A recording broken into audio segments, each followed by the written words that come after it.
Bom, boa tarde a todos. Mais uma vez bem-vindo às nossas sessões relacionadas com a perspectiva em ciência de dados. Hoje temos o prazer e o privilégio de ter connosco o professor Paulo Novaes, da Universidade do Minho.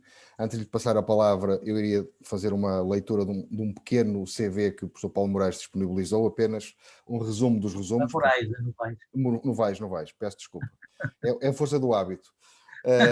O Paulo Novaes a minha mãe não te vai perdoar, mas tudo bem. O professor Paulo Novaes... Eu estava atento, né? Já vi. Claro. O professor Paulo Novaes é professor catedrático do Departamento de Informática da Escola de Engenharia da Universidade do Minho e investigador do Centro Algoritmo, onde lidera o grupo de investigação ISLab, Synthetic Intelligence Lab, é o coordenador da linha de investigação Ciência e Tecnologia da Computação. Iniciou a sua carreira desenvolvendo investigação científica na área de sistemas inteligentes, inteligência artificial, nomeadamente em representação do conhecimento e raciocínio, machine learning e sistemas multi-agente. Os seus interesses nos últimos anos têm sido relacionados com os conceitos de Ambient Intelligence, Ambient Assisted Living, resolução de conflitos, análise comportamental e incorporação de métodos e técnicas de inteligência artificial nesses campos.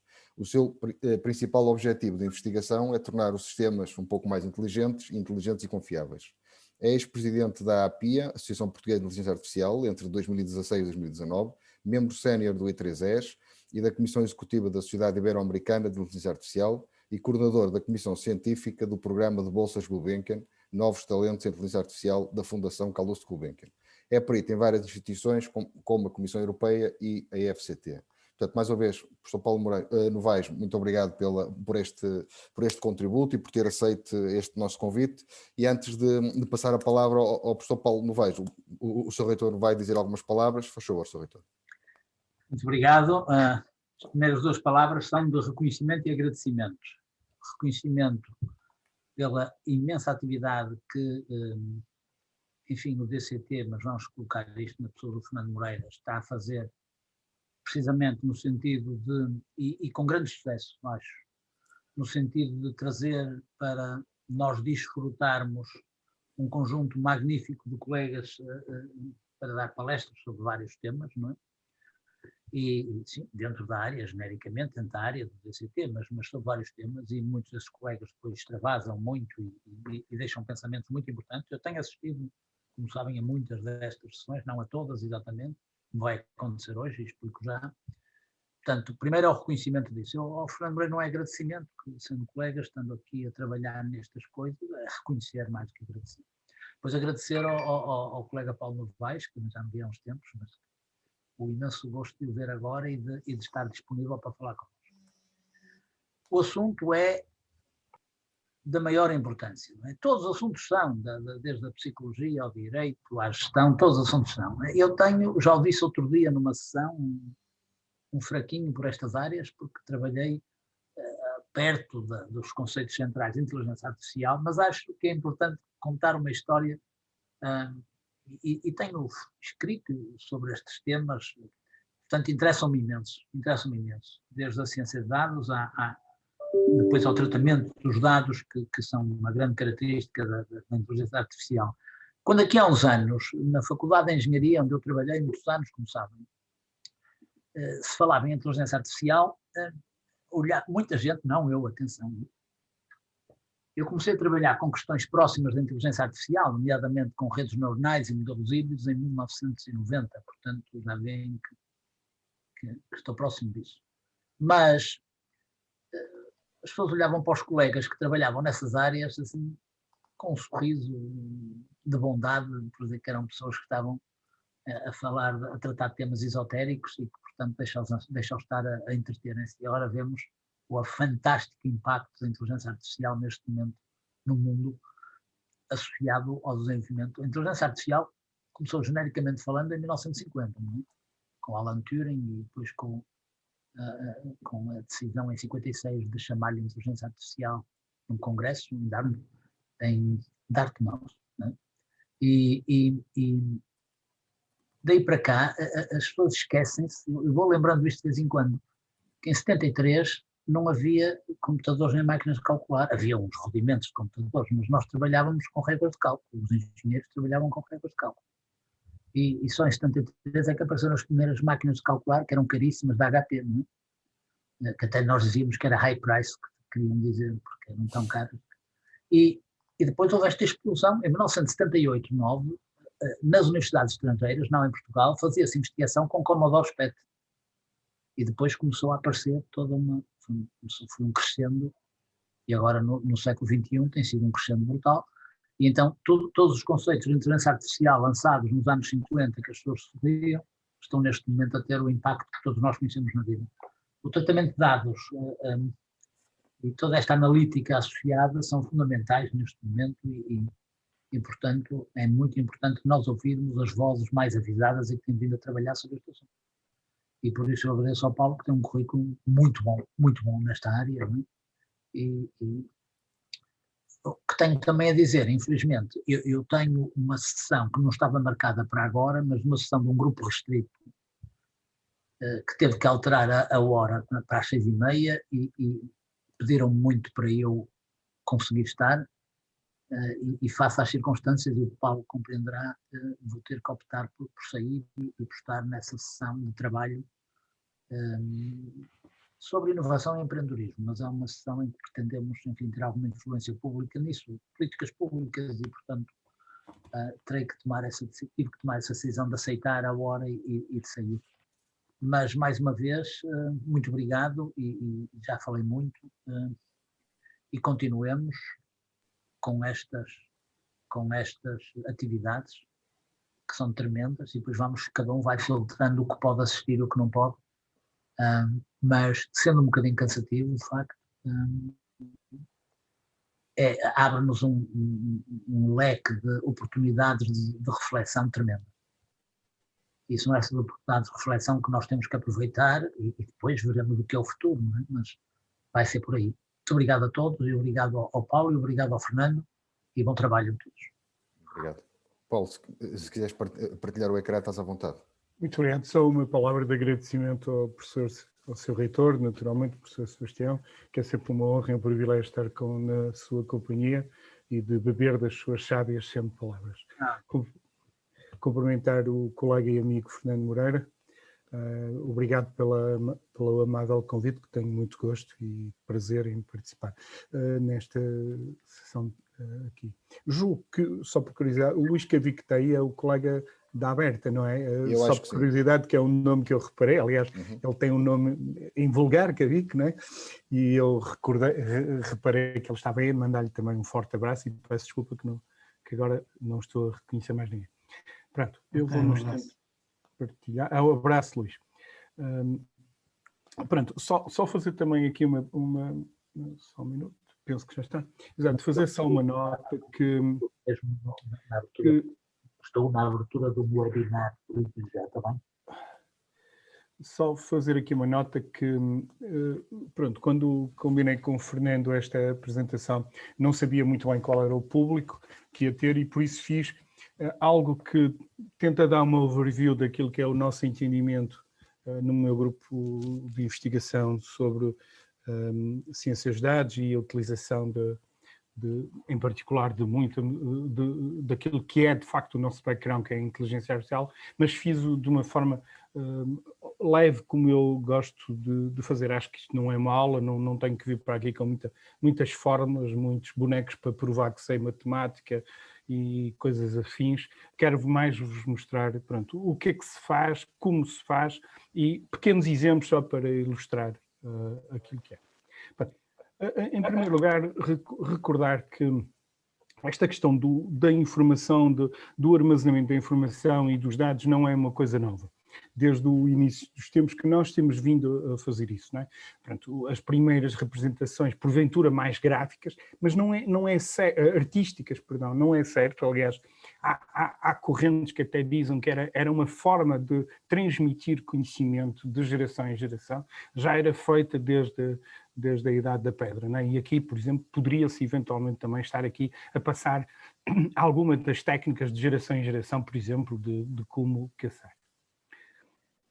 Obviamente a nossa forma de representar essa informação e esse conhecimento também evoluiu ao longo dos tempos e, por exemplo, obviamente, os papiros que se encontraram na era dos egípcios são também significativos dessa necessidade que o homem sempre teve de fazer passar o conhecimento e a informação de geração em geração.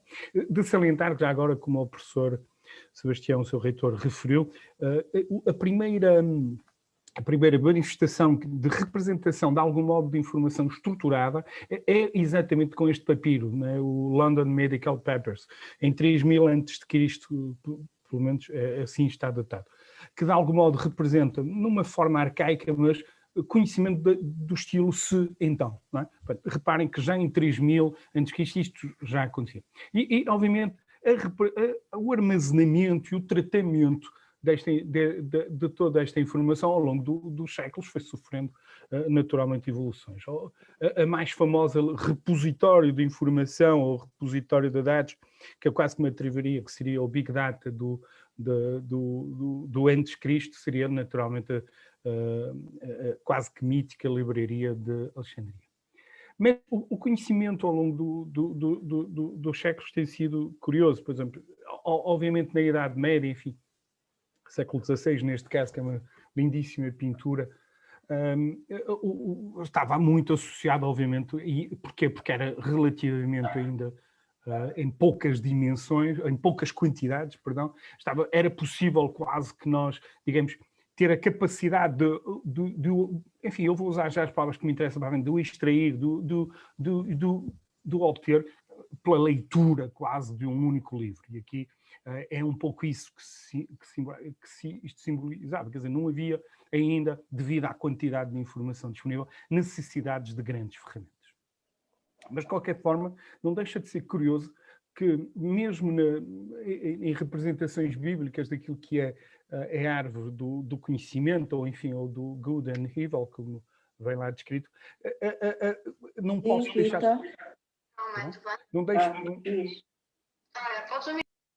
Não deixo de poder fazer aqui uma analogia à necessidade que há depois de ter ferramentas para ir buscar o conhecimento adequado, enfim, quase como que uma laranjeira onde vamos buscar as laranjas, isto é, a necessidade que vamos ter de ter ferramentas, utensílios para ir buscar o conhecimento. Obviamente o mundo mudou, e mudou com a internet. E neste momento vivemos naquilo que eu chamo um mundo de dados, perdão. E essa necessidade de hoje ser praticamente impossível fazer como naquela pintura anterior, onde estava uma senhora a ler um livro e quase que era capaz de, com aquela leitura, de captar todo o conhecimento que havia no mundo. Hoje não é possível. Hoje não é possível essa situação. Basta ver que em 2025 se pensa que aquela enormidade de DVDs de informação por dia. É evidente que muito desta informação, porventura, não terá nenhum significado, mas denota a expansão que isto tudo teve e a necessidade que hoje temos, de facto, de ter novas ferramentas, novos sistemas para manipular a informação e daí a extrair aquilo que é importante, que é o conhecimento. E depois, obviamente, também ao mesmo tempo houve uma explosão de máquinas, de utensílios que nos permitem hoje fazer o tratamento dessa informação. Uma frase que achei interessante do Alan Varin, que é digamos, o CEO financeiro da Google e professor em Berkeley, que falava da habilidade de pegar em informação e eventualmente até nem que um princípio, processá-la, extrair e extrair valor dela, isto é, conhecimento. Falava e depois acrescentava uma coisa que parece-me interessante até para alguém que vem do mundo financeiro, que falava na questão de visualizá-la e comunicá-la. Isto é, não é mais só possível ter capacidade de extraí-la, também temos que ter capacidade de algum modo, arranjar ferramentas adequadas para visualizá-la, isto é, para mostrá-la aos outros, e essa visualização, ou por outros meios, de comunicar. E que essas skills, obviamente, seriam fundamentais nos próximas décadas. Bem, há muitas definições, eu fui buscar a mais vulgar, a mais básica definição. para dizer que esta área é uma área que é multidisciplinar, bebe de diferentes áreas e que basicamente o que se pretende aqui são métodos, processos, algoritmos para extrair conhecimento e valor acrescentado desse conhecimento, daquilo que é uma fonte pode ser estruturada ou não estruturada, homogénea ou até heterogénea de dados e, por norma, como vimos anteriormente, é mesmo, no caso pior, não está estruturada e é heterogénea, tem diferentes formatos.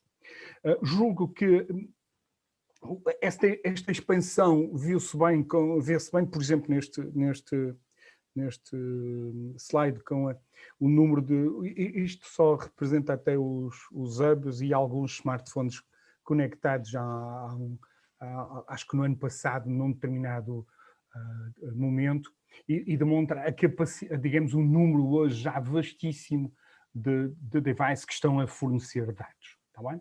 Por isso, o que nós hoje estamos a fazer é que, basicamente, a maioria das nossas ações geram dados, quer sejam, por exemplo, quando estamos a utilizar os nossos devices nas redes, de uma forma normal, basicamente só porque utilizamos o GPS, que utilizamos alguns dos sensores que lá estão, estamos a gerar dados.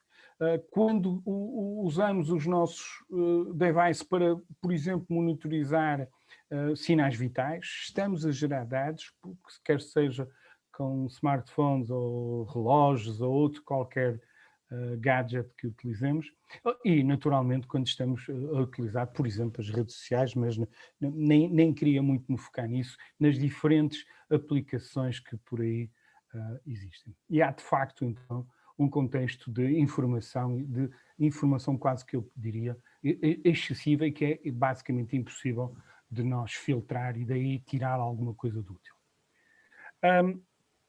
Mas não deixa de ser verdade que pela primeira vez a humanidade tem agora uma capacidade e necessidade que antes não tínhamos. Quer dizer, há coisas que de facto hoje já podemos fazer porque estamos a trabalhar a uma escala grande e que não podiam ser feitas quando tínhamos poucos dados. Não é?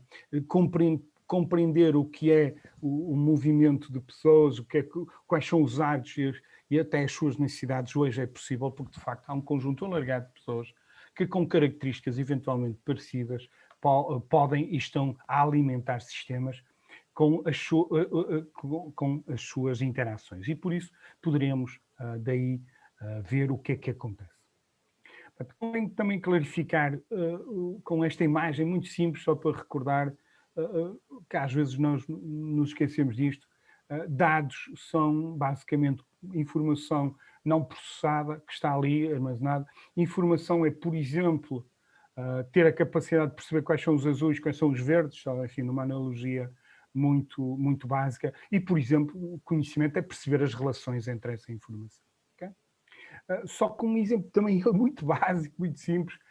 Um número 100 vale o que vale, é um número. 100 miles já nos diz qualquer coisa, enfim, são 100 quilómetros, uma unidade qualquer. Conhecimento é, por exemplo, saber que, para mim, 100 miles já é uma distância de facto significativa. E, por exemplo, que é isso que um dia também teremos que ser capazes de gerar, que é tal transformar o conhecimento em coisas úteis para a humanidade, é que, por exemplo, porventura para qualquer um de nós, pelo menos para mim que não faço maratonas, é muito difícil caminhar, digamos, 100 km, enfim, perdoem-me, transformação das unidades, e por isso necessito, naturalmente, naquele dia, se fizer 100 km, de um transporte. Mas eu estive a perder um tempão ainda relativamente grande a falar de dados, mas a palavra-chave do data science não é data, já agora. Data é o fuel, o combustível daquilo que é. A palavra importante é science, isto é, que processos científicos, ou pelo menos elaborados, com alguma complexidade, que vamos aplicar para aplicar aos dados para daí extrair algum tipo de valor acrescentado, como há pouco falamos. Portanto, mais uma vez, simplesmente só para recordar,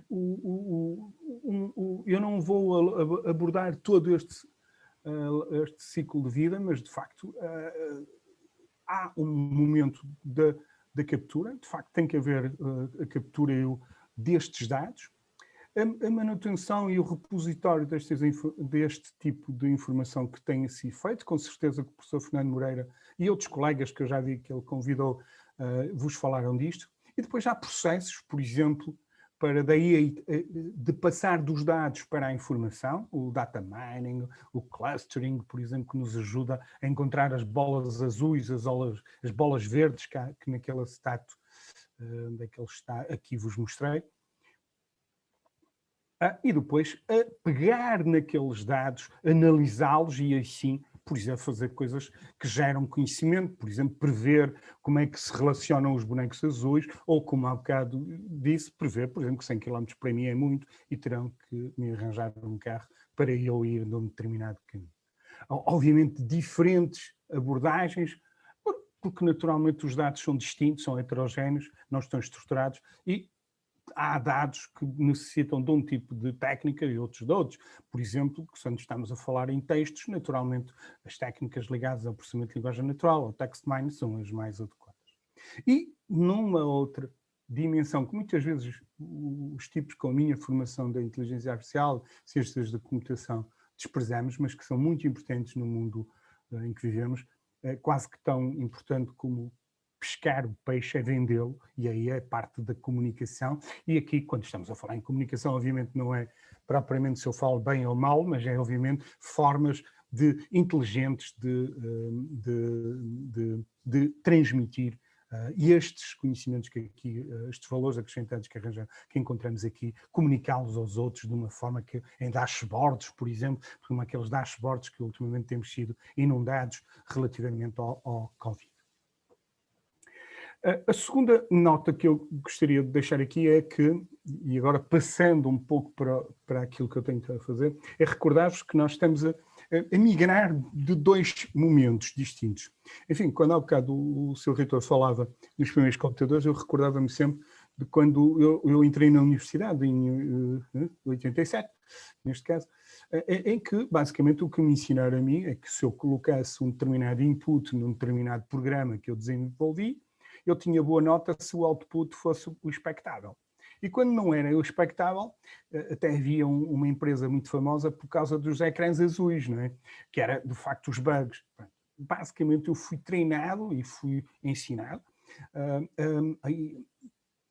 a conceber este tipo de programas, que eram programas em que o que entrava, digamos, à entrada, eu sabia, desde que não cometesse nenhum erro aqui, que ele ia sair à saída. No fundo, são os tais programas que servem para provar que 2 mais 2 é igual a 4. Enfim, obviamente com complexidades distintas.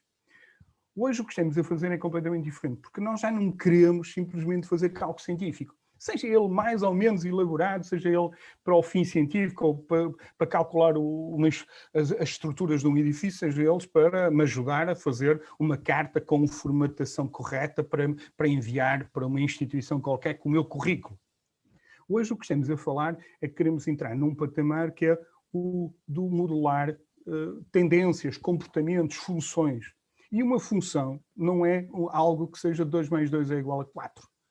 Por exemplo, eu hoje acordo de manhã, quero um café, mas amanhã posso acordar e não querer simplesmente um café. Quero um café, mas com um bocadinho de leite, o chamado pingo. E esta função que tenta modelar, por exemplo, o meu comportamento, tem que ter esta elasticidade. E então hoje o que nós temos a treinar, com mais ou menos complexidade, com maior variação, é que nós temos a tentar encontrar. Temos, por exemplo, sistemas onde temos o que sabemos qual é o meu comportamento, sabemos que num determinado momento o meu comportamento é este e tentamos encontrar um modelo que se comporte adequadamente de acordo com estes dados, ok? E é isso que nós temos estado a fazer, tentar desenvolver então modelos, o tal f de x, mas recordo-vos com o tal delta, tem que ter a tal sensibilidade, modelar algo não significa que eu consiga sempre modelar corretamente o meu comportamento. Mas ao fim de algum tempo, aquele comportamento vai ser modelado com uma determinada precisão. Que se ela for alta, está muito bem. Se eu de vez em quando me enganar e sugerir ao Paulo hoje um pingo, e ele, hoje não é o dia do pingo, hoje é o dia do café longo. não tem grande mal, porque desde que eu vá acertando ao longo do tempo. Pronto. Então, o que nós estamos agora a fazer, e é basicamente isso, é estamos a migrar para os modelos onde nós tentamos perceber os comportamentos. E, de facto, o conhecimento é exatamente isso. É, de algum modo, perceber as tendências e ter a capacidade de antecipar. Com, naturalmente, a capacidade também de errar em alguns momentos. Recordo só, é sempre importante recordar o Herbert Simon, porque é um dos pioneiros nesta área, e que dizia algo que me interessa e que justifica também aquilo que eu acabei de dizer, que é a aprendizagem como um processo, no qual um sistema melhora através da experiência, ou digamos, dos dados, das experiências com que houve. Que teve no passado, está bem? O Marvin Minsky, por exemplo, também falava de que, de facto, só o processo de aprendizagem é fazer alterações positivas na nossa capacidade, na nossa mente e, de algum modo, na nossa forma de pensar. Obviamente, o grande pai de tudo aquilo que hoje existe, basicamente, neste campo, e é esta SAT, é mais para isso, é o Tom Mitchell, que, de algum modo, falava na questão de construir programas de computador que automaticamente se atualizam e que melhoram em função disso. Bem, a questão que se coloca é também por que aprender. Convém, antes de... Já agora, há contextos em que não é útil a aprendizagem para não cometer erros, isto é, para não acontecer contextos que não esperamos. Né? Sei lá, se eu tenho um sistema, dou sempre este exemplo, que há bocado vos disse, que faz contas de calcular o cálculo científico corretamente, não vale a pena pôr esse sistema a aprender, porque de facto se aprender só vai aprender asneiras, por isso, ou desvios, por isso não vale a pena pôr a máquina a aprender algo que já domina, por exemplo. Bem, obviamente nós precisamos de aprender onde não há, por exemplo, saber adquirido, muito na área, por exemplo, ainda industrial, e de manufatura e controle. Por exemplo, na área da astronomia, quando estamos a fazer, precisamos de sistemas que vão aprendendo a detectar novas galáxias, novas coisas. Por exemplo, em áreas muito difíceis, onde de facto não é fácil explicar porque é que nós humanos fazemos assim porque nos comportamos assim. Por exemplo, a forma como cada um de nós escreve não é fácil, acho que nenhum de nós consegue explicar, por exemplo, a caligrafia, uma coisa tão simples quanto isso. Muitos de nós nem sabemos explicar muito bem o nosso comportamento quando vamos a guiar um carro, não é? Terceira área muito interessante é a questão dos fenómenos que têm câmbios ou mudanças muito rápidas, não é? Como, por exemplo, a detecção de fraudes, o diagnóstico. Um quarto que tem sido muito utilizado, por exemplo, na área da internet e em particular do comércio, quando necessitamos de modelos com um grau muito alto de customização ou de personalização, e obviamente em áreas onde, de facto, eu quase que diria aqui, eventualmente o humano, com algum esforço e muito tempo, poderíamos colocar pessoas a tentar aprender e a compreender e a desenhar modelos que simulassem estes conhecimentos. Mas depois há áreas onde de facto é impossível, o humano por si só não tem essa capacidade, porque nós somos uma máquina finita de carbonos e que obviamente não temos a capacidade de manipular toda a informação que existe neste momento no mundo. Dou o exemplo da internet, da detecção de anomalias, e na área, por exemplo, da biologia e por aí. Um simples modelo, muito simples, muito básico, e peço desculpa aos colegas, porventura terei errado até em trazer este exemplo, mas é muito básico. Aprender, para mim, esta imagem simboliza tudo que é. Temos uma primeira fase, que é a aprendizagem. Como é que se faz a aprendizagem? Tipicamente temos que ter dados, não é? Sejam eles sintéticos ou não, depois poderemos falar sobre isso numa outra ocasião, mas temos que ter dados, e com base nesses dados aplicamos algoritmos, sejam eles quais for, para tentar desenhar um modelo. E depois temos uma segunda fase, que é usar o modelo e ver, obviamente tendo aplicado aqui métricas que nos tentam garantir de algum modo a qualidade do modelo, e depois podemos usar o modelo para fazer previsões, para fazer outro tipo de classificação com base em novos dados. Obviamente, quando estamos a usar, guardamos alguns dos dados para poder testá-lo e para poder aplicar depois em contextos. Okay? Um exemplo muito ridículo, é o mais básico. 4 conceitos importantes. Temos de ter, então, dados de treino, dados de teste. Obviamente, temos de ter os valores de entrada, aqueles que modelam, de algum modo, o problema. E temos, depois, obviamente, o resultado, aquilo que queremos saber e queremos modelar. Entre a X, entre a Y, como é que isto se faz? O exemplo mais básico que há, que é o preço de apartamentos ou de casas baseado na área. Neste caso, temos uma amostragem com 5. Por exemplo, X1 corresponde a uma área de 120 metros, enfim, supostamente quadrados, e o Y3, por exemplo, aqui corresponderia a um valor de 100 mil euros, hipoteticamente. Uma forma de visualizar os dados em bruto será, por exemplo, estas 5, num eixo preço-área, e agora o que se pretende é, obviamente, o quê? Modelar este sistema. Bem, obviamente, todos nós sabemos, neste caso é muito simples, que o que precisamos é de uma função m de x mais b mais mx, por exemplo, e uma possível função seria esta, que modela este comportamento. Obviamente, reparem, ela quase que passa aqui em cima do ponto, mas depois até nem intersecciona, digamos, nenhum dos outros 5 pontos. O que é que isso significa? Que ela tem sempre um erro para qualquer um deles. Mas, no entanto, mostra a tendência que aparentemente aqui estes dados não mostram, que é quanto mais área, o preço aumenta. Mas o que é que nós fizemos? Basicamente foi treinarmos, vamos ter que treinar, aplicar um algoritmo e ver se conseguimos então encontrar a tal função. Neste exemplo, o que é que eu fiz? Usei uma função linear, de regressão linear, das mais básicas, mas a verdade é que existem muitos modelos que poderíamos ser aplicados. Quer dizer, por exemplo, estas funções, todas elas, são passivas funções para mostrar o desempenho que aqui está. Claro que, por exemplo, esta aqui, porventura, cometerá um erro muito grosseiro, porque o que nos diz é que, independentemente da área, o preço será sempre o mesmo, o que de facto não me parece que assim seja. Obviamente, o que é que acontece? No fim, temos que ter funções que aplicamos às diferentes funções que modelam o comportamento que aqui temos e tentar minimizar o erro. E há um momento em que, para estes dados, encontramos a função de regressão linear mais adequada, que comete o menor erro, que tem o menor erro relativamente à dispersão dos dados que aqui estamos. Recordo que aqui são muito poucos dados e que, neste caso, era a inicial que eu vos apresentei com esta formulação.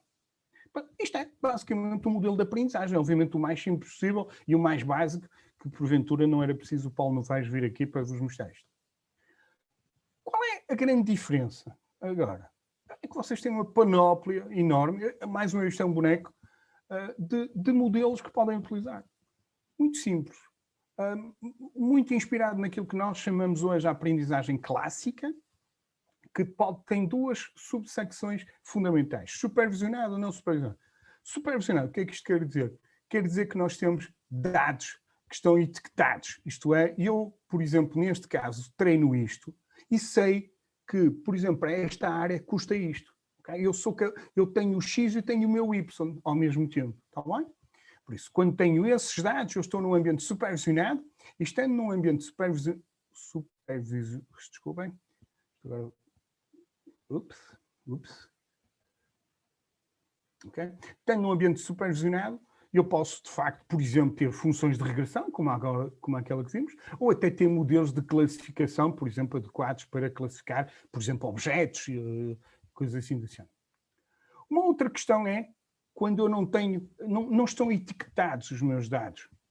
Por exemplo, imaginem que são donos de um grande hipermercado, têm lá dados em brutos, mas de facto só sabem, por exemplo, os hábitos de consumo das pessoas, registaram de todos os colegas que estão a assistir a este evento.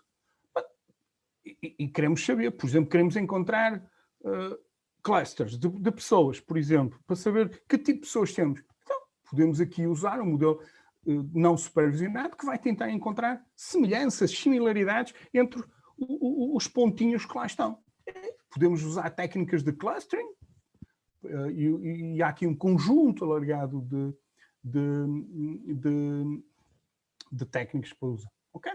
Por isso, temos então supervisionado, não supervisionado. Mas esta aprendizagem classe parte de um pressuposto, é que há dados. Okay? Isto é, temos dados reais sobre um determinado problema que podem ou não estar etiquetados, isto é, ter o resultado que nos ajuda digamos, a modelar o problema, ou não, estão em brutos, não há propriamente um Y, mas queremos encontrar relações entre os dados.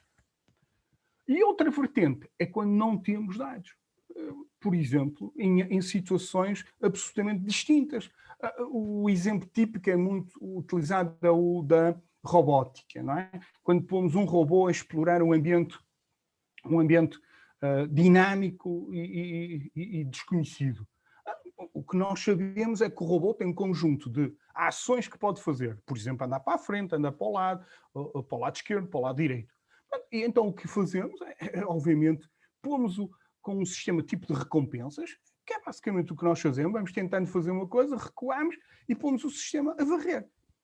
Não é nada de especial. Não sei se alguns de vocês já têm, por exemplo, aqueles robôs aspiradores que em qualquer casa dos Estados Unidos existe uma série deles e que basicamente funcionam nesse sistema de explorar o ambiente, ir mapeando o espaço onde ele está e vai tentando, com base em recompensas, encontrar a forma mais simpática de desempenhar o seu trabalho. Uma quarta área, que às vezes se mistura com as outras, e estas classificações é quase como quer dizer, há para todos os estilos e todos os anos, mas que é o Deep Learning, que são modelos, de facto, absolutamente baseados nas mesmas coisas, mas que, de facto, tratam ainda mais dados, porque estes modelos são modelos que tratam muitos dados, mas que têm limitações em termos de performance, e então tivemos que desenvolver ainda outros modelos mais poderosos do ponto de vista do tratamento dos dados, mas eu não sei se posso dizer isto, mas do ponto de vista dos resultados não tão finos, mais grosseiros, não sei se me faço entender, mas que são os possíveis. Eu quase diria que isto são aqueles que espremem as laranjas, mas ainda têm buracos muito grandes. Estes espremem muito mais, mas depois, obviamente, ao contrário, quer dizer, estes conseguem exprimir as laranjas com o espremedor muito fininho, mas estes não, deixam passar coisas mais largas, mais grosseiros, mas que, sobre quantidades tão grandes de dados, eram impossíveis de aplicar estes modelos. Então, temos os modelos de Deep Learning, que toda a gente já ouviu falar e toda a gente já notou, por exemplo, os grandes avanços que há neste momento, por exemplo, na parte de reconhecimento de vídeo, de reconhecimento de imagem, que eu julgo que um colega há uns tempos atrás veio aqui falar, e que tem dado tão bons resultados como para, por exemplo, identificar caras, para identificar objetos em determinados ambientes e contextos. E, por exemplo, estão neste momento a permitir os avanços que sabemos nos ambientes de condução autónoma. Vou saltar isto. Alguns exemplos daquilo que nós temos feito agora no meu laboratório. Eu vou mostrar um subconjunto. Vou falar essencialmente de uma área que nós exploramos muito, que é a análise comportamental, e por isso de algum modo acredito que, analisando o comportamento, conseguimos perceber o que está por trás. Quase que um pouco, como diria, havia um ditado, dir-me com quem andes, dir-te quem és. Neste caso é diz-me como te comporto e dir-te que és tu ou outra pessoa qualquer. Bem, qual é a ideia-chave? É que quando interagimos uns com os outros, há um conjunto de informação explícita e implícita. A explícita é naturalmente as palavras que eu digo, os comportamentos que eu tenho, como agora estou a mexer os dados, as minhas mãos. A questão da implícita, a intuação, por exemplo, o ritmo, coisas assim desse estilo. Portanto, há um conjunto alargado de informações, mas obviamente nós também somos influenciados por um conjunto de fatores internos e externos, por exemplo, questões demográficas, o contexto onde eu estou, está a chover, não está a chover, o meu estado emocional, e tudo isso tem influência quando estamos a conversar, a dialogar com outros, interagir com outros, para ser rigoroso. Bem, a questão que se coloca é, será que a nossa interação com um device, seja ele qual for, um computador, um touchscreen, seja o que for, é ou não influenciada por fatores semelhantes? E a ideia é, de algum modo, estender isso e ver, de algum modo, se pode inferir esses fatores observando a interação. Bem, o que é que nós vamos tentar ver? É ver se esse tipo de informação pode, de facto, ser inferido. E então nasceu um projeto na Universidade do Minho já há alguns anos, que a nossa ideia era usar ser o menos invasivos possíveis, okay? E intrusivos já agora. Porque nós sabemos que há pessoas, por exemplo, aqui no Porto, que põem câmaras para monitorizar as pessoas. Há um conjunto alargado de sensores biométricos, coisas assim. Não, a minha ideia era muito simples. Será que é possível não pôr nenhum sensor, não acrescentar um único elemento ao sistema, ao contexto?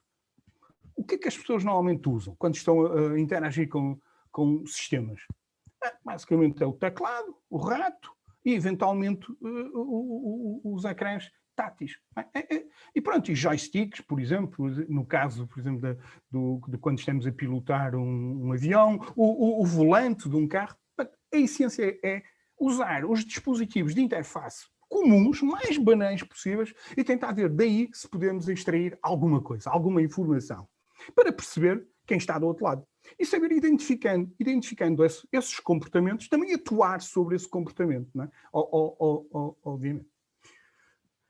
Qual é a ideia, então? Pronto, basicamente é isso. Temos a monitorizar usando os sensores que já perceberam quais são e estamos a medir características das pessoas, por exemplo, a duração do toque, a intensidade do toque, a velocidade com que escrevem, eventualmente se for pelo teclado, e com base nisto criamos um conjunto de métricas que caracterizam padrões, porque na prática nós temos comportamentos, e os nossos comportamentos têm padrões, repetições que se verificam ao longo do tempo. E com base nisso tentamos perceber qual é o padrão de cada um de nós e tentamos depois identificar alguns comportamentos que vamos já ver quais são. E se formos capazes de identificar esses comportamentos, podemos atuar. Por exemplo, se eu estiver fatigado, o sistema pode-me automaticamente dizer: Paulo, está na hora de ir tomar um café, vai ali beber uma água e regressa. Isto é, o sistema pode atuar de forma a, de algum modo, maximizar a minha performance. A arquitetura é o mais simples possível também. O que é que nós, obviamente não é tão simples quanto isto, mas eu estou-vos a mostrar os 3 níveis fundamentais. O que é que nós temos? A parte de captura da informação. Reparem, então, aqui os tais 3, neste caso, falta o teclado, o teclado está aqui, interfaces que eu utilizo. O nível do armazenamento, obviamente os dados têm que ser armazenados, e depois a parte do cliente, onde se esperam que eles vão obter dados, visualizar de algum modo que seja informação útil.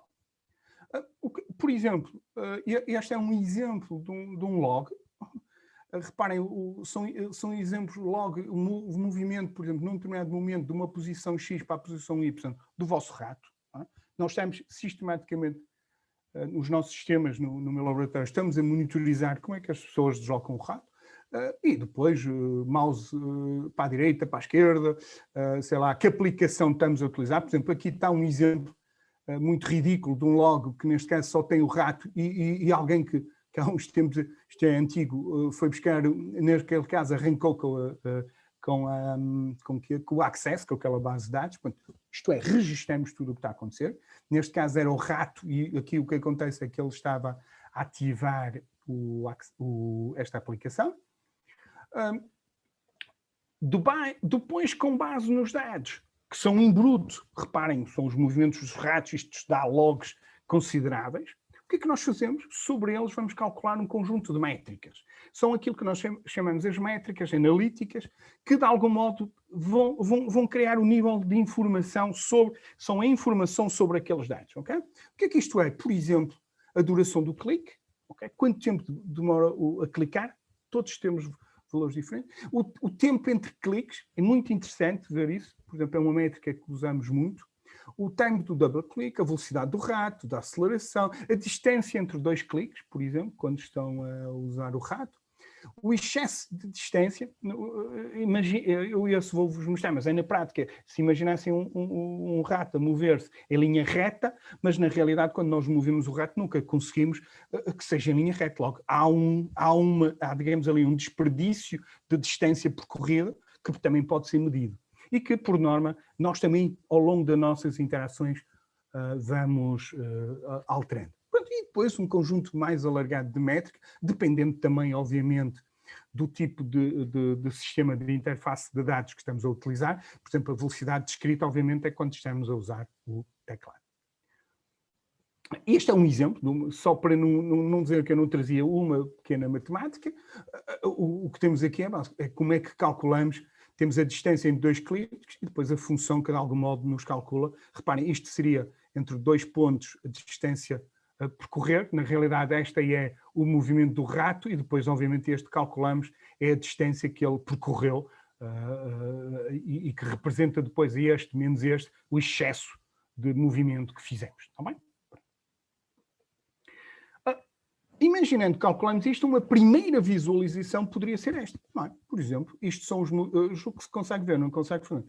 Aqui os movimentos no rato, é uma nuvem de um aluno. Olha, isto provavelmente, vocês se calhar não estão a perceber, mas se repararem, isto são pontinhos aqui, que são pontinhos onde muita gente foi clicar.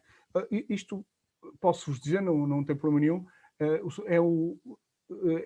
foi feito de uma monitorização dos alunos da Escola de Saúde da Universidade do Minho, que tipicamente fazem testes, sempre a avaliação deles são por testes americanos. Então, isto é o rato a navegar quando eles estão a pensar, e isto são os cliques nas verdadeiras falsas ou nas como é que se diz, nas opções com que podem fazer. E ao longo de 1 hora, 2 horas, enfim, no máximo, que o teste pode durar, acaba por haver, obviamente, concentrações em determinados pontos que correspondem às verdadeiras falsas e às opções múltiplas que se selecionam.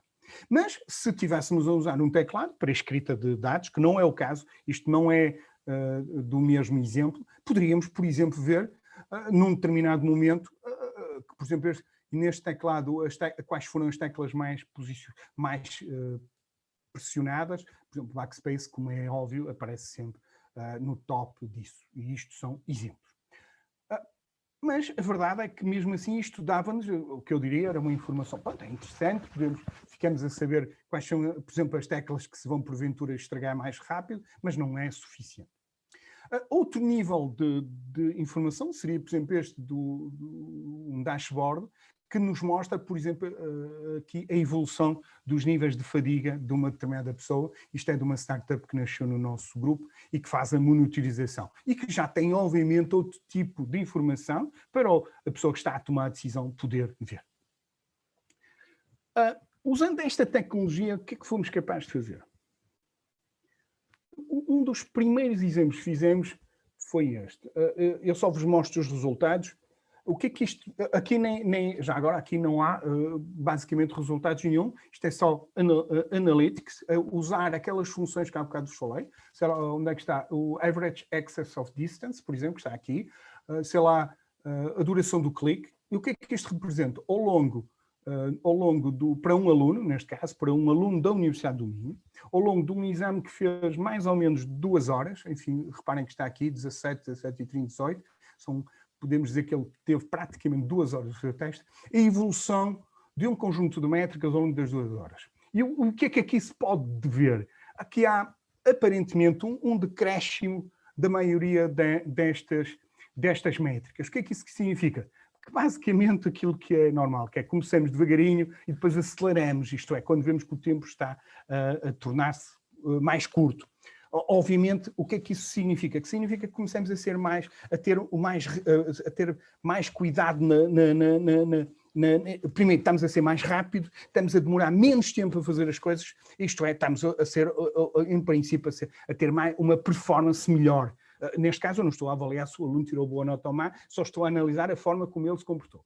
Mas é normal que haja, ao longo do tempo, quando o tempo se vai esgotando, um aumento da performance neste tipo de sistemas. Por exemplo, só para verem aqui, o tempo entre cliques vai decrescendo. Obviamente, nós somos humanos, não é? Isto não é uma função linear, não é? Por isso é que isto é um modelo. O que está a vermelho é simplesmente uma regressão linear, também simples, a tentar perceber o que está aqui a acontecer. Reparem que há aqui picos. Já agora, aqui menti, não era de um aluno, aqui era, nós estávamos a ver agora peço-vos desculpa, não recordo, mas eu vou inventar o número, os 50 alunos que naquele dia, ou 100, tiveram a fazer o teste. Aqui, por exemplo, já começamos a olhar aluno a aluno, sempre ainda simplesmente a modelar as funções, digamos, analytics, puro e duro. E o que é que temos aqui? Temos o aluno 39 e o 42, obviamente por questões de privacidade, eu só posso dizer isto. O que é que temos a ver? Primeiro, o aluno de cima fez o teste em cerca de 35 minutos. É aqueles alunos muito rápidos, que não têm, digamos que demoram muito pouco tempo a fazer o teste. E vê-se aqui o comportamento deles. Reparem, o tempo, ele vai, de algum modo, mostra, por exemplo, no tempo between clicks, entre cliques, nota-se que há aqui uma evolução significativa em que ele vai relaxando e depois aperta sempre. Reparem que ele melhora depois sempre perto do fim. Isto é, em 35 minutos há também aqui alterações de comportamento. Não é? No caso de um aluno que faz em 140 minutos, o que é que vemos? Vemos também aqui, de algum modo, alterações significativas em que ele, de algum modo, demora também menos tempo. Por exemplo, o tempo between clicks tende, como aliás tinha-se visto aqui, a seguir o mesmo comportamento. Por exemplo, no click duration é basicamente estável. O que é que isto quer dizer? Que nem todas as métricas conseguem, digamos, têm a capacidade para mostrar o real comportamento. Por exemplo, isto mostra que o click duration, neste caso, é mais ou menos estável em 2 horas. Isto é, não é por aí que as pessoas vão aperfeiçoando. Mas isto não era suficiente. O que é que nós quisemos ver era tentar perceber se de facto éramos capazes de detectar stress. E o que é que já agora, o stress como é que é detectável? Há 2 maneiras. Uma delas é à custa de inquéritos, perguntar se vocês estão ou não a sentir. Foi feito, obviamente, um inquérito às pessoas em real time, que as pessoas tinham que responder e verificar com perguntas que de algum modo medem o nível de stress, e a outra é medindo o teor de cortisol na saliva. Na Universidade do Minho se faz no início e no fim de cada teste, enfim, quando se está a fazer isso.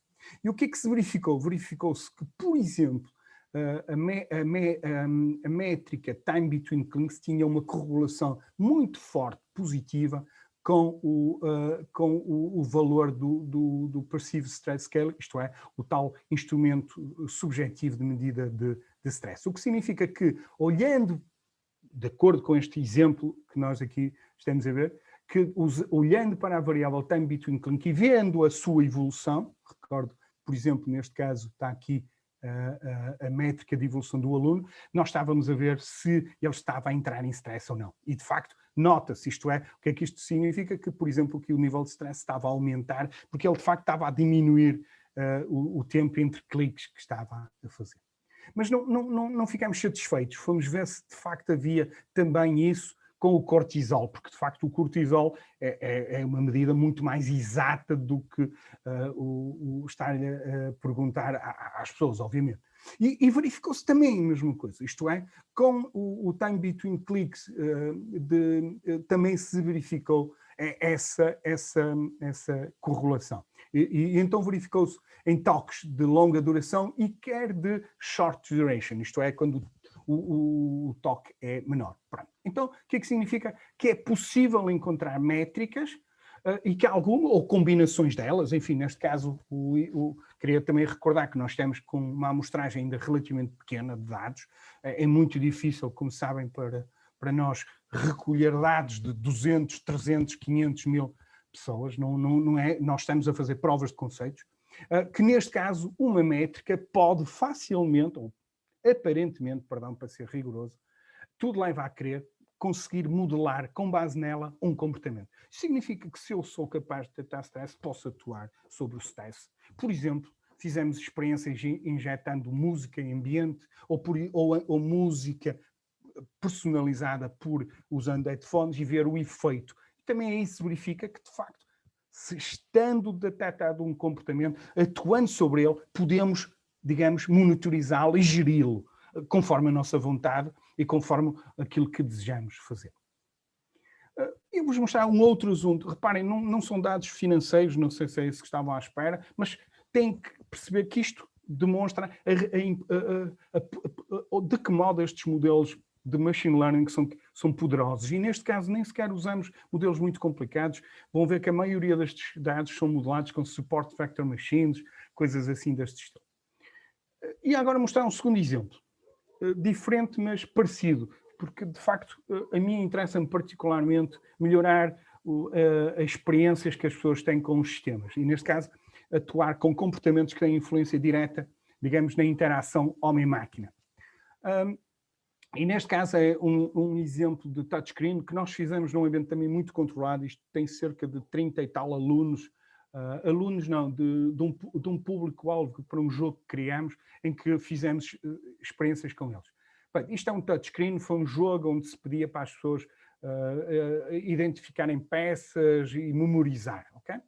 Pronto. E como vem, neste caso, as características que nós tivemos a calcular foi a duração do toque, a intensidade, a área do toque e coisas por aí adiante. O que é que a primeira coisa que tivemos a ver foi a tentar analisar os toques pelas duas variáveis que eu queria analisar aqui, ou duas grandezas, dimensões, perdão. Uma é o género, ok? Masculino, feminino, e depois a idade, com classificações muito simples, porque eu tinha poucos dados, não daria para ir muito mais que isso, que era pessoas mais velhas e pessoas mais novas, ok? Pronto, e o que é que se vê? Se olharem para estas quatro figuras, obviamente dá para perceber que pessoas mais velhas, em particular na questão da idade, as pessoas tendem a ter uma intensidade de toque mais longa e mais intensa. Ok, parece-me normal, porventura até também alguma menor facilidade em movimentar-se, talvez menor experiência, enfim, algo deste género. Mas é normal, mesmo eu já noto que não tenho a agilidade, até porque estou a começar a ganhar atritos. Pronto, mas este modelo mostra-vos isso e é relativamente fácil. Já agora, não denota, não sei se estão a ver, uma grande alteração entre sexos. De facto, não se nota tanto isso. Pelo menos na amostragem. Esta amostragem é muito pequenina, mas era isso. Pronto. O que é que aqui estamos a ver? Estamos a ver, por exemplo, a analisar o tempo entre decisões e a duração do toque, ok?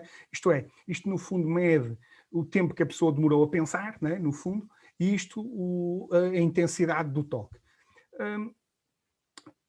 O que se verifica é que, enfim, não é muito significativo, depois no fim vão ver que não fomos capazes até de encontrar um modelo que modelasse com rigor a diferença de género, mas aparentemente as mulheres tendem a ter valores mais altos, isto é, demoram um pouquinho mais de tempo, como se vê aqui, a pensar em média, e tendem também a ter toques mais incisivos no touchscreen. É o que aparentemente daqui resulta. Relativamente à idade, é curioso que o que tivemos a sensação é que, tendencialmente, por exemplo, no caso do toque, em particular no toque, as pessoas tendem a ter interações menores, isto é, tocam a intensidade, a duração do toque é menor, que os mais novos. Os mais novos tendem a ter, digamos, um toque mais duradouro. E obviamente também se nota uma grande discrepância entre o tempo entre as decisões, como seria normal. Por norma, os jovens tendem a ser mais rápidos, até porque estamos a falar de problemas, é preciso perceber que também estamos num contexto de jogos de memorização, e isso pode ter influência. É preciso perceber que todos esses sistemas são muito influenciados, por exemplo, pelo contexto como eu atrás referi. A mesma coisa aqui relativamente, por exemplo, ainda à idade, relativamente à intensidade. A intensidade tende a ser mais larga para pessoas mais velhas, ok? É o que basicamente aqui vemos também. Só para terem uma ideia, na altura nós tivemos 32 pessoas, o corte estava nos 35 anos, usamos Ensemble Tree, enfim, são árvores de decisão com gradient boosting, enfim, são técnicas que depois com calma verão. Não usamos todos os dados que tínhamos e geramos aquelas características que eu tinha dito. Reparem como o max, min e média do toque da área, da intensidade, o tempo entre decisões e coisas assim desse género. Isto é só para provar que nós não tivemos bons resultados com a questão do género.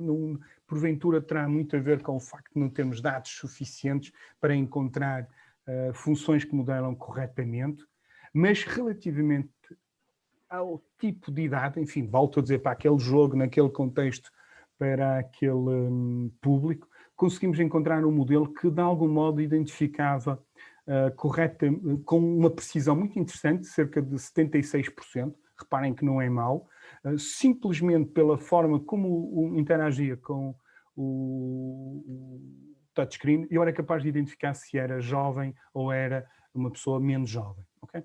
Então, por exemplo, a taxa de falsos positivos é uma taxa muito interessante, 82, o ideal seria 1, mas é praticamente impossível. Algumas limitações desta abordagem, não nego, eu não tenho tido a capacidade de fazer estudos com grande escala, seriam interessantes, mas penso que mesmo assim conseguimos provar que mesmo independentemente do tipo de aplicação e tipo de data, é possível de ser implementado estes modelos. Nós já implementamos estes modelos para jogos, para testes e exames, para, por exemplo, sistemas de abrir portas, conseguimos, enfim, onde haja alguma interação, temos conseguido simular isto. Há até agora uma startup que está-nos a usar esta ideia para tentar em jogos online ter a garantia de que quando a pessoa que se registra e que diz que é maior de 18 anos, é de facto maior de 18 anos, vai usar este tipo de tecnologia para ter um segundo controle, para além dos dados normais de registro. E de facto, ainda queremos também chegar mais longe, não esquecer que estamos a recolher dados de uma forma não intrusiva e não invasiva, é importante, isto é, não há aquela sensação de estar a ser monitorizada, não se esqueçam que basta termos aqui uma câmara. Reparem, o facto de eu estar a falar à distância, saber que está a ser gravado, altera o meu comportamento. A minha linguagem é muito mais controlada, hesito muito mais, porque estou a pensar e estou a ter algum cuidado de não dar exemplos disparatados, coisas assim do género. Isso é importante, a monitorização e ter consciência dela altera claramente o nosso comportamento, é um dos tais fatores externos ou internos que há bocado eu referi. Mas também estamos a chegar a uma conclusão que, de facto, se somos capazes de identificar isto, por exemplo, poderemos chegar a situações de identificar emoções. Não é tão difícil quanto isso, muito mais, obviamente, sem usar as câmaras, como aquelas dos sistemas. Por exemplo, há quem já esteja a fazer estudos de personalidade com base na forma como interagimos. Isso vai, de facto, permitir e permitirá que as nossas experiências usando este tipo de sistemas se alterem radicalmente. Bem, para terminar, vou-vos mostrar só 2, 3 exemplos de coisas onde nós estamos a usar estas tecnologias. Portanto, obviamente em real-time monitorização, por exemplo, na área dos jogos online, é uma área muito importante onde nós temos uma startup dentro do grupo que já tem até um elevado financiamento, onde estamos a fazer monitorização de fadiga e depois controle de identidade, controle de idades, etc, etc. Por exemplo, na monitorização da emoção de condutores, temos alguns sistemas em termos de telemóvel que fazem também usando muito o acelerómetro, coisas assim desse género, de métricas que vêm desses sensores para medir o mood, né, o humor das pessoas, aí também controlando já agora também muito com a voz, que é uma forma simpática de modelar. Por exemplo, este é um projeto que nós tivemos com a Universidade de Alicante e de Valência. É um personal trainer. Em real time ele tem dentro dele, identifica, isto é mais visão do que outra coisa, mas ele identifica os movimentos e faz a correção automática dos movimentos, neste caso que o meu colega e amigo Ângelo está a fazer. O sistema identifica de uma forma grosseira, como se vê ali, mas depois corrige e readapta em função do desempenho do Ângelo. É um exemplo em real time, mais uma vez. Repare que a voz não é importante, ele ali tem uma voz, este robô é relativamente frágil, que é o Peters, né?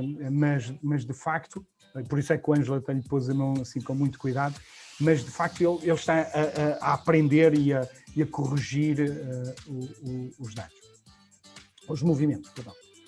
Uma outra área de atuação, onde eu hoje não mostrei, porque de facto penso que já estou a queimar o tempo, é na parte ligada à análise de textos. Nós temos bastantes trabalhos na área da detecção, por exemplo, de emoções em texto, o sentiment analysis, de fake news, de hate speech, por exemplo, discursos de ódio. Temos tido, ainda agora vamos apresentar um trabalho nessa área. São áreas muito interessantes também, onde temos estado a fazer coisas interessantes. Por exemplo, ainda na parte de visão, nós estamos envolvidos nos projetos Bosch, o Minho, naquilo que nós chamamos de carros do futuro, ou carros que é mais do que a condução autónoma. Recordar-vos que quando estamos num carro autónomo, quando estamos num carro normal, só para perceberem, há um conjunto de decisões que têm que ser tomadas e que não são, que tipicamente são o condutor que toma. Por exemplo, se alguém se sentir mal num cockpit, o condutor olha para o lado e o que é que faz? Reage em função da gravidade do assunto. Num carro autónomo, também estes sistemas vão ter que ser quase que ambientes inteligentes, que detectam o que está a passar. Pronto. E isso estamos a trabalhar nisso. Uma outra técnica que estamos a usar, por exemplo, de Deep Learning, é usando sensores LIDAR, detecção de objetos em tempo real. Reparem, esta é a imagem do carro que nós temos, que está a fazer simulações. Este é digamos, a fotografia real. Esta é uma vista panorâmica e isto é quando o carro está a circular, a identificar em tempo real os objetos.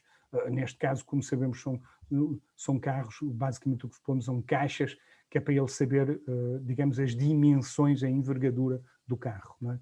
Não se esqueçam que isto é a realidade, isto é o que o computador vê, neste caso o sistema, o carro. Isto só com base num único sensor de lidar. Obviamente o carro depois tem eu costumo dizer, uma máquina de fusão de informação, recebe muitos outros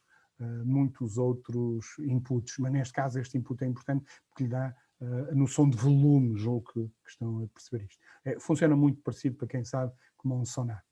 Pronto, temos também algum trabalho na área da medicina, com o meu colega Vítor Alves, que trabalha na área da detecção de anomalias que são tipicamente lesões cerebrais, tumores, coisas assim desse género, mas que usam basicamente o mesmo tipo de tecnologia.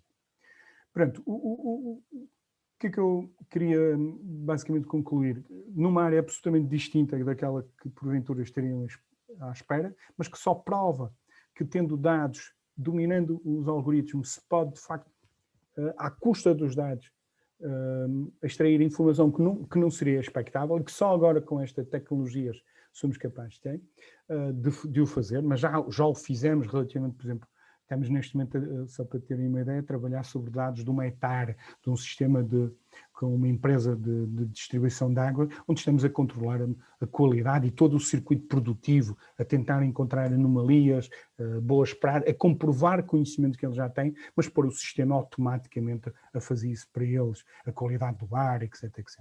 Da água, perdão, neste caso. Portanto, aqui o que fizemos foi que conseguimos, de facto, ter sistemas que, em ambientes controlados, não nego, devido ao tamanho das nossas amostras, de detectar comportamentos como o stress, como a fadiga, como a atenção, por exemplo, o sistema de learning é bastante interessante, que sem usar câmaras, né, volto a dizer. A idade, nem tanto, eu pus aqui a idade, mas nem tanto, ainda não, de facto, os resultados que temos devido à amostragem, fundamentalmente, não são convincentes para mim. O género, não, a idade sim, o género, peço desculpa, queria dizer o género é que não, e que tem um efeito na interação e de facto, detecta-se padrões de interação.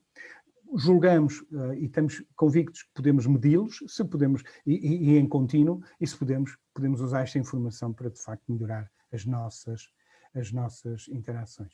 Pronto, terminar também com a visão do CEO da Google, que falava que, de facto, que o que é fundamental hoje é melhorar as experiências. Hoje a inteligência artificial vai ser utilizada, como eu costumo dizer, para humanizar os sistemas, para os tornar mais sensíveis, mais sensíveis ao utilizador, perceber quando devem interagir, quando devem intervir, quando não devem, compreender quem é que está do outro lado. Aquilo que o humano faz todos os dias, o que vocês estão a fazer, o que eu estou a fazer, quer dizer, no meu caso é difícil porque não estou a ver nenhuma câmara ligada, mas que de facto fazemos no dia a dia, que é olhar para a pessoa e com base nisso tentar, percebendo quem está do outro lado, modular o nosso comportamento a essa pessoa.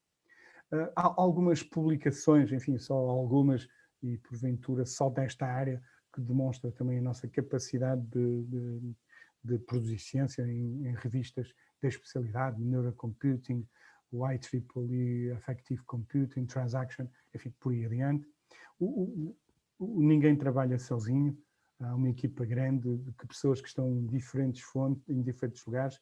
Aqui só pus alguns que neste momento estão a trabalhar e que estamos em sítios absolutamente distintos a colaborar. A Anybrain é neste momento uma startup que começou no grupo e pronto, penso que de algum modo terminaria com esta imagem que eu faço sempre quando termino uma aula, quer dizer, agora estão prontos para voar e boa sorte.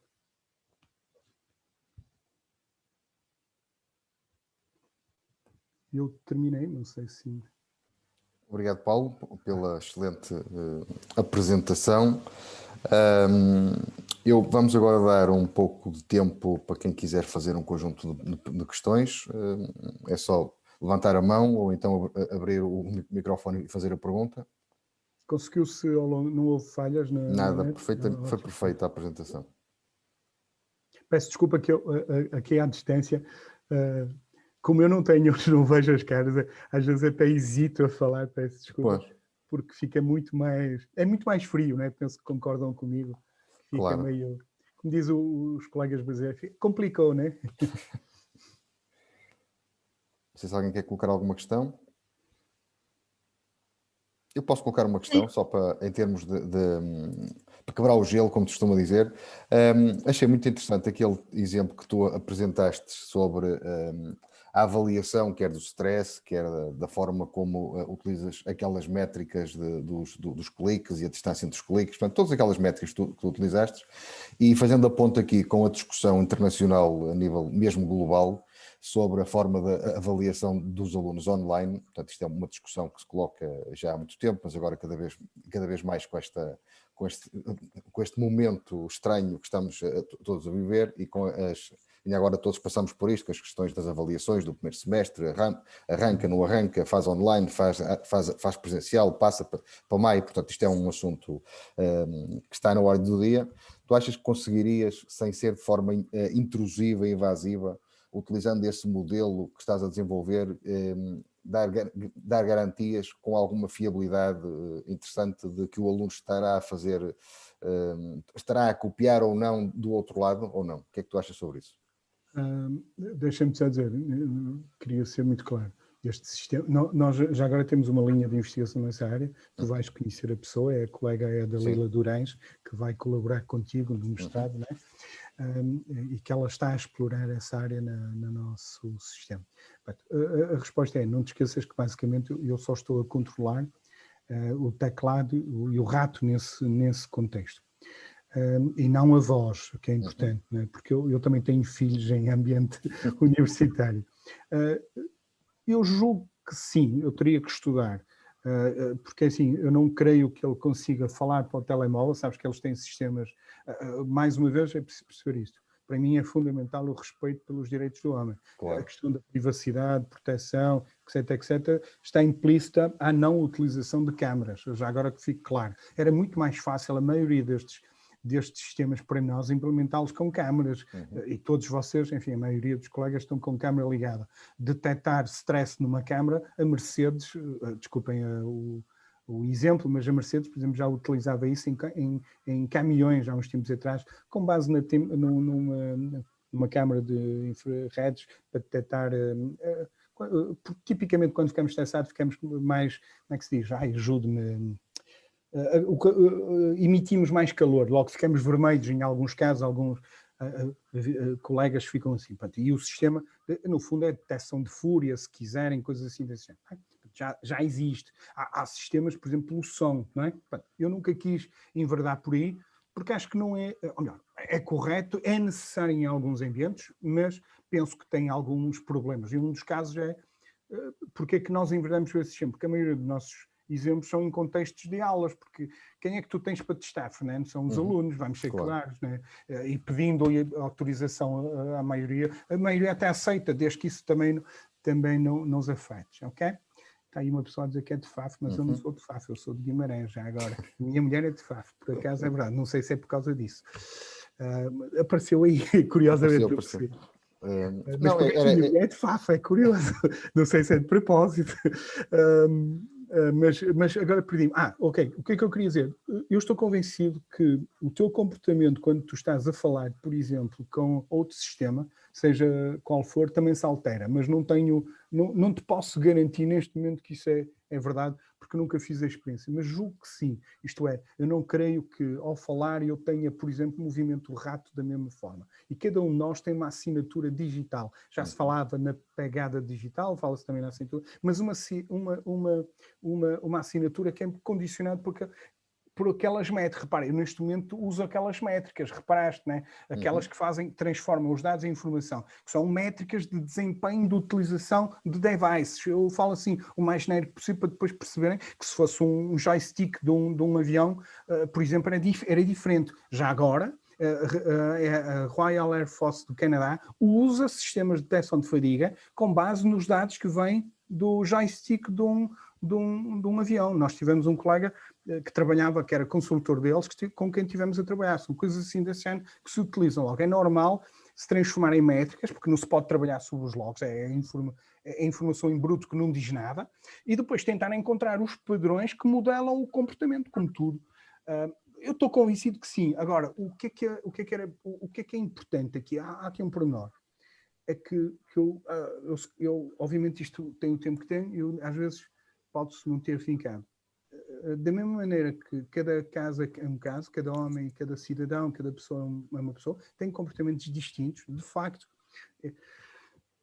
Enfim, claro que nós temos a mania dos clusters, né? E de facto, há comportamentos mais ou menos que se podem agrupar, mas a influência, por exemplo, dos fatores externos e internos é dispar, não é exatamente a mesma coisa. E mais, eu recordo-me sempre da primeira experiência que fiz.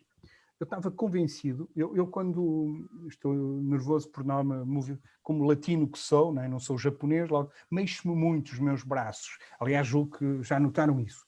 E estava convencido que isso era uma característica. O primeiro exemplo que fizemos, na altura, foi com experiência, foi usando smartphones. E tínhamos um jogo que pedíamos cálculo mental, com alguma memorização, estás a ver, Fernando? E sabes o que é que aconteceu? É que neste jogo, quando as pessoas ficavam estressadas, pelo contrário, mexiam-se menos. Porque focalizavam-se. Mas eu esqueci que estávamos a usar um dispositivo. E este contexto Aqui é exatamente o contrário, obrigava as pessoas ali a concentrar-se e a mexer-se menos. Portanto, é muito importante o contexto, tudo isto, sem cada vez mais, nós no início, digamos, facilitávamos muito relativamente a isso. Cada vez se prova mais que estes sistemas são poderosos, mas tem que ter uma descrição muito, muito precisa de todos estes fatores que podem condicionar a interação na prática. Se me dão licença, Força. exatamente no domínio em que estávamos a falar, eu estou convencido que seria feliz ver esta situação. Os processos que estudou são, como disse, básicos. Portanto, o teclado só está a utilizar o teclado. Nós temos, por outro lado, tendência para tornar as coisas muito, muito difíceis, muito complexas.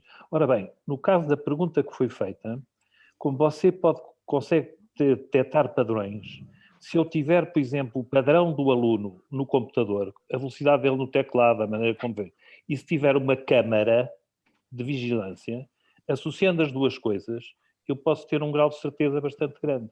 Porque você vai dizer, o perfil é o do aluno. E, portanto, como está a ver na câmara o aluno, em princípio pode ficar com a certeza de que é ele que está a fazer o exame. Por exemplo, seria uma maneira simples do que não ter que modular todos os outros aspectos que não o teclado e o rato e tudo isso, não é?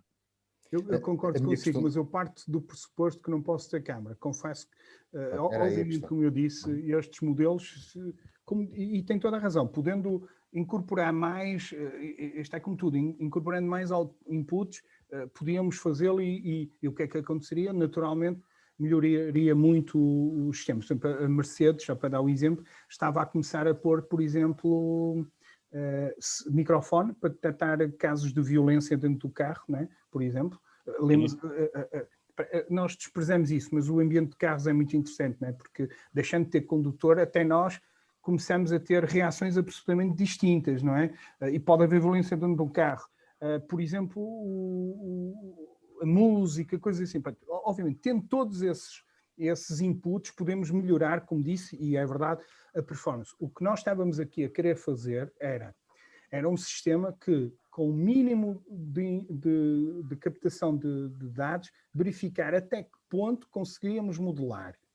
Não sei se reparou, mas uma modulação pode-me dizer que é num ambiente muito controlado e tem razão. Eu peço desculpa, não consigo dizer o nome do colega, que é JDF. José Figueiredo, técnico. Peço desculpa. O que é que acontece?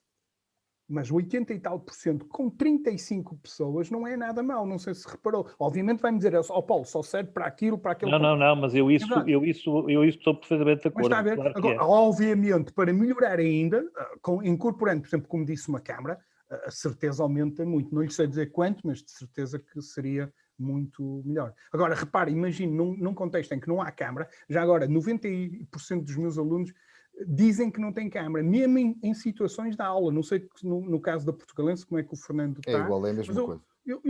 O senhor não imagina a frieza que é para mim hoje dar aulas. Eu adoro, como penso que já se apercebeu, ainda tenho o entusiasmo daquilo que faço, daquilo que... por isso é que eu estou aqui, não é? Porque ainda? Não, porque ainda não, gosto. Gosto, sim, está bem.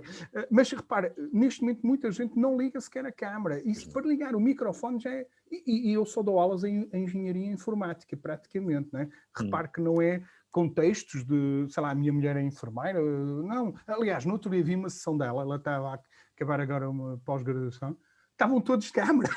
É o contrário. Claro que é. Só para dizer que, de facto, aqui o que eu pretendi é mostrar que de dados se consegue obter conhecimento. Sim. E eu usei estes dois exemplos. Já agora, para mim seria melhor usar dados financeiros, porque tipicamente tem mais impacto sobre as pessoas, porque toda a gente gosta, ou então da ETAR, que eu estou neste momento a monitorizar. Mas eu ainda gosto mais disto, porque isto tem depois, quem conseguir perceber a dificuldade que é, pode não parecer, mas não é nada fácil obter estes padrões e depois comprovar que eles de facto têm aplicabilidade, não é?